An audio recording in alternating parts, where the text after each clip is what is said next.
Hello class 12 student. Today I am going to solve some question on the cell potential.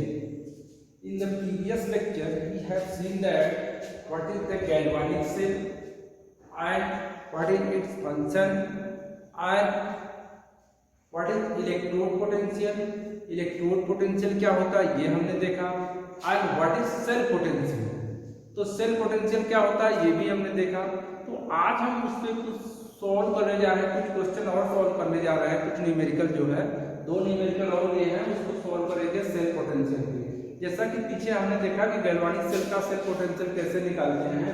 हमने वहां पीछे आपको बताया था फार्मूला कि E cell is equal to cell is equal to E right minus E left. E right minus E left. E cell is equal to E right minus E left. ये right का reduction potential, right side का reduction potential और left side का reduction potential में right side के reduction potential में left side के reduction potential को माइनस कर देते हैं. या इसी को आप कैथोड भी कर सकते हो, इसको कैथोड कर सकते हो और इसको एनोड भी कर सकते हो. यानी कि कैथोड माइनस ई एनोड. और दोनों का क्या होना चाहिए, दोनों का रिडक्शन पोटेंशियल होना चाहिए. जैसा कि हमने कहा था पीछे हमने देखा था कि इलेक्ट्रोड पोटेंशियल मतलब क्या होता है, रिडक्शन पोटेंशियल. आईपीएससी के अनुसार इलेक्ट्रोड पोटेंशियल मतलब रिडक्शन पोटेंशियल. तो आज अगर ऑक्सीडेशन पोटेंशियल दिया रहेगा तो उसको हम साइन चेंज करके रिडक्शन पोटेंशियल में चेंज कर देंगे. तो देखिए वन बाय वन देखते हैं. यहाँ पे क्वेश्चन, पहला क्वेश्चन है find standard cell potential. Standard cell potential क्या होता है, हमने ये बताया था कि यानी जो सेल होता है उसका कंसंट्रेशन क्या होता है, यूनिट होता है, यानी 1 मोलर रहता है. यहाँ पे 1 मोलर है, यहाँ पर भी 1 मोलर है. तो यहाँ पर हम स्टैंडर्ड सेल पोटेंशियल भी निकालते हैं. यहाँ पे कंसंट्रेशन 1 मोलर दिया रहता है और टेम्परेचर 25 डिग्री सेल्सियस होता है और प्रेशर 1 atm होता है. तो यहाँ पे टेम्परेचर और प्रेशर का जो है ज्यादातर क्वेश्चन में नहीं दिया रहता, केवल कंसंट्रेशन का दिया रहता है. तो यानी कि हम यहाँ क्या निकालेंगे, स्टैंडर्ड सेल पोटेंशियल. यानी स्टैंडर्ड सेल पोटेंशियल और स्टैंडर्ड रिडक्शन पोटेंशियल, ये दोनों सेल का पोटेंशियल दिया हुआ है ना. तो दोनों सेल ये अलग अलग है. यहाँ पे कैथोड का दिया है, कैथोड का ये पहले हम इसको इस तरह से देखेंगे कि निकल 2+ क्या हो रहा है, यहाँ पे ऑक्सीडेशन हो रहा है. तो जो ऑक्सीडेशन होता है हमेशा वो लेफ्ट साइड में होता है ना. और यहाँ पे सिल्वर +2 सिल्वर, यहाँ पे ये क्या हो रहा है, रिडक्शन है ना. तो यहाँ पे क्या हो रहा है, रिडक्शन हो रहा है. तो और किसका किसका दिया है ये देखिए, E0 Ni2 + Ni is equal to -0.25 volt. E0 Ag + 2Ag is equal to 0.80 volt. तो यानी यहाँ पे देख रहे हैं कि यहाँ पे ऑक्सीडेशन नंबर डिक्रीज कर रहा है, यहाँ पर भी ऑक्सीडेशन नंबर डिक्रीज कर रहा है.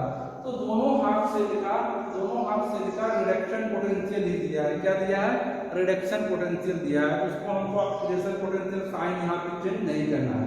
तो सीधा अपना फार्मूला लगाएंगे. E0 सेल यानी cell potential is equal to E right minus E0 left. E0 right में क्या होगा, राइट में कौन होगा, सिल्वर. यानी यहाँ पे सिल्वर का क्या हो रहा है, रिडक्शन हो रहा है. यानी कैथोड पे क्या होता है, रिडक्शन होता है और एनोड पे क्या होता है, ऑक्सीडेशन. तो कैथोड राइट साइड में होता है, एनोड किधर होता है, लेफ्ट साइड में. तो E0 right minus E0 left. तो E0 राइट का रिडक्शन पोटेंशियल क्या है, यानी सिल्वर का रिडक्शन पोटेंशियल कितना है, 0.80 volt. 0.80 volt minus E0 left यानी ये हो जाएगा. यहाँ पे ऑलरेडी रिडक्शन हमको रिडक्शन पोटेंशियल लेफ्ट साइड का भी दिया है, तो हमको साइन चेंज नहीं करना है.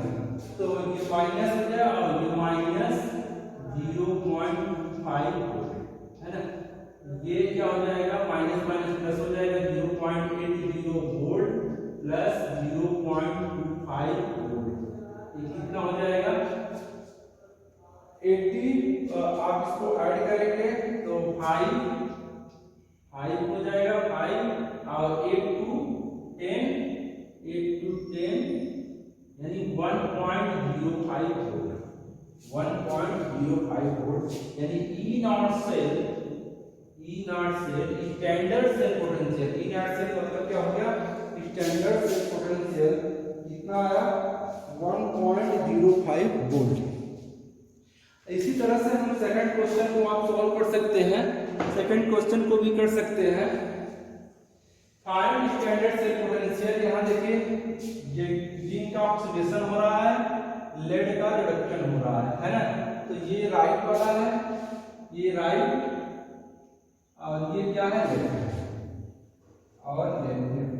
तो हम देख लेते हैं कि देखो E naught Zn2 Zn2 plus is equal to plus 0.76 volt, E naught Pb2 plus is equal to 0.13 volt है ना।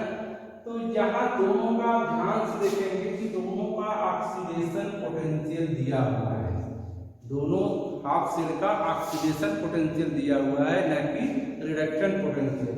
तो ऑक्सीडेशन पोटेंशियल मतलब स्टैंडर्ड ऑक्सीडेशन पोटेंशियल मतलब ई नॉट लगा हुआ तो स्टैंडर्ड ऑक्सीडेशन पोटेंशियल दोनों सेल का दिया हुआ है।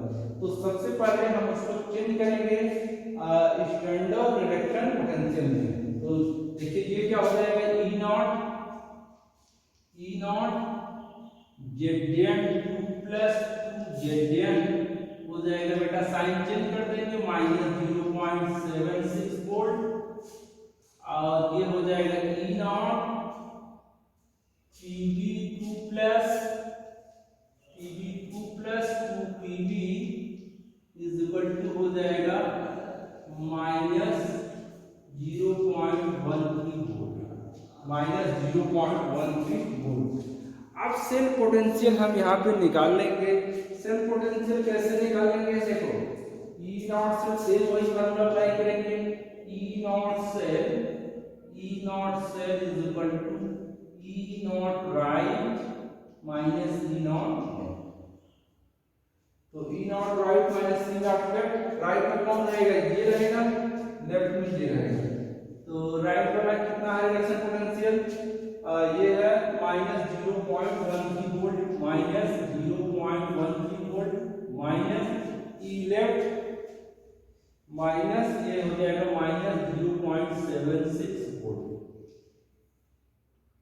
Is equal to -1.3 volt plus 0.76 volt. अब ये माइनस हो जाएगा 6 माइनस 3 7 माइनस 1 6, तो ये हो जाएगा 7 ये हो जाएगा -0.63 वोल्ट। क्या आंसर आएगा -0.63 वोल्ट है, ये आएगा -0.63 वोल्ट। ये माइनस नहीं होगा बल्कि प्लस हो जाएगा क्योंकि ये 0.76 ग्रेटर है 0.13 से, ये प्लस हो जाएगा तो प्लस 0.63 वोल्ट। तो ये दो क्वेश्चन थे स्टैंडर्ड सेल पोटेंशियल के। हम कैसे हम स्टैंडर्ड सेल पोटेंशियल निकालते हैं, जैसा कि आपको सिंपली याद रखना है कि E नॉट सेल यानी यहाँ पे हम स्टैंडर्ड सेल पोटेंशियल का ही हम कैलकुलेशन कर रहे हैं, यानी सेल पोटेंशियल और स्टैंडर्ड सेल पोटेंशियल में दोनों में डिफरेंस होता है। हमें पता है कि स्टैंडर्ड सेल पोटेंशियल तब काउंट करते हैं, तब कैलकुलेट करते हैं जब कंसंट्रेशन क्या रहता है 1 मोलर दिया रहता है। जब सेल का कंसंट्रेशन दोनों हाफ सेल का कंसंट्रेशन 1 मोलर रहता है तो वहां हम स्टैंडर्ड सेल पोटेंशियल ही कैलकुलेट करते हैं यानी E नॉट करते हैं। तो दोनों में E नॉट सेल कैसे निकालते हैं, E naught right minus E naught left, दोनों राइट और लेफ्ट साइड में दोनों हमेशा रिडक्शन पोटेंशियल को ही रखते हैं। अगर ऑक्सीडेशन पोटेंशियल दिया है तो उसका हम साइन चेंज करके उस फार्मूले में सब्स्टिट्यूट करते हैं तो हमको किसी सेल का potential standard cell potential calculate कर देते हैं।